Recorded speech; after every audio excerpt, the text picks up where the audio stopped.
हाय नमस्कार जय जगन्नाथ फ्रेंड्स आपण समस्त को आज पवित्र नववर्ष और पणा संक्रांति अवसर में आपण समस्त को पुणी थे मो चैनल को स्वागत जनाऊँगी।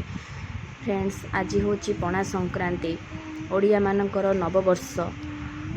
आज दिन में आम भगवान हनुमान को पाखरे पणा करी पूजा करा जाए से मु आज किछि पणा करी आपण मानक देखौछि जहाँ आपण मानक निश्चय भल लगिबो आ परे मु एटा को हनुमान को पाखरे भोग लगेबी। ताहले चलंतु देखिबा मु केमिति पणा प्रस्तुत करूछि। प्रथमे मु गोटे नड़िया को एठी कोरुछि आ नड़िया को कोरी मु ताहा पणा बनैबी। सेति मते नड़िया आ दही आ किछि चीनी मु एठी नउछि। तो चलंतु देखिबा केमिति मु बनाउछि। इठी मु गोटे नड़िया को नहींची और से नड़िया को मु भल भाव ये कोरी देछि। फ्रेंड्स आपण मैंने भी पणा घरे बनातु आउ केमिति लागिला बनेकी मते निश्चय जनइबे। एथिरे तो बहुत किछि फ्रूट्स भी दियंती किंतु मु एठी सिंपल रे बनाउछि नड़िया आउ चीनी आउ दही नेकी। देखो फ्रेंड्स ये मु दही नहीं जाइए आउ दही रे किछि पानी देछि आउ से चीनी देछि। बर्तमान ये जो नड़िया कोरी थी से नड़िया को मैं देवी।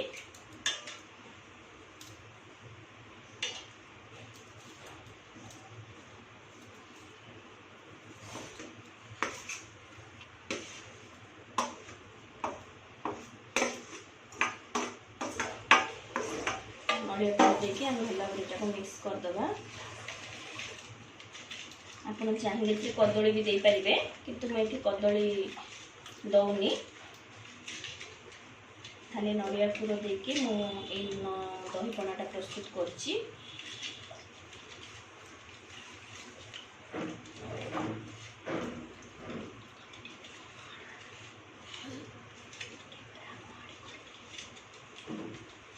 आपण ये दही पणाटा घरे बनातु।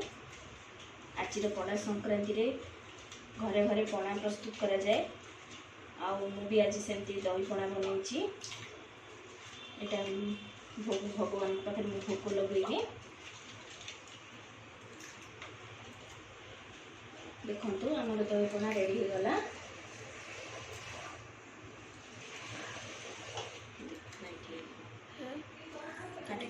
देखंतु फ्रेंड्स हमर दही पणा पूरा रेडी हो गला।